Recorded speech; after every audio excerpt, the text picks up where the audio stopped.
ሃይማኖት መሰረቱ ሃይማኖት ስለሆነ ባህላዊነትም አለው። አሁን በሀገራችን ላይ የመስቀልን በዓል ምክንያት በማድረግ ወደ ቤተሰቦቻቸው ወደ ገጠር እየሄዱ በደቡብ ያሉ ወገኖቻችን በሌላም ስፍራ ያሉ ወገኖቻችን ያከብሩታል። መስቀሉን መሰረት አድርገው በባህላቸው ያከብሩታል። ስለዚህ በዓሉ ሃይማኖታዊ ነው፣ ባህላዊ ነው ማለት ነው። የኛ የኢትዮጵያ ባህል መሰረቱ ሃይማኖት ነው። ነገር ግን በዋናነት ሃይማኖታዊነቱን መርሳት የለብንም። ክርስቲያኖች መንፈሳዊ በዓላት ሲከበሩ በዋናነት መሰረታቸው ሃይማኖት ስለሆነ በሃይማኖት ልናከብራቸው፣ በመረዳዳት በመፈቃቀር አብሮ በመብላት በመጠጣት በመረዳዳት ልናከብራቸው ይገባል፣ እንደነዚህ ያሉ ትልልቅ በዓላት።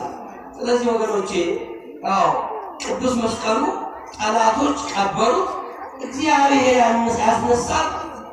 ቅድስት እሌኒ ደግሞ የእግዚአብሔር ወዳጅ በመሆኗ ፍጹም ክርስቲያን በመሆኗ የተቀበረውን እንዲወጣ አደረገች። ዛሬ በእኔና በእናንተ ልቦና የተቀበረው ኃጢአት በንስሐ ሊወጣ ይገባዋል፣ በንስሐ ሊወገድ ይገባዋል። በካህናት አባቶች ኑዛዜ አማካይነት ቅድስት እሌኒ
زمارة زمارة زمرنا على الموضوع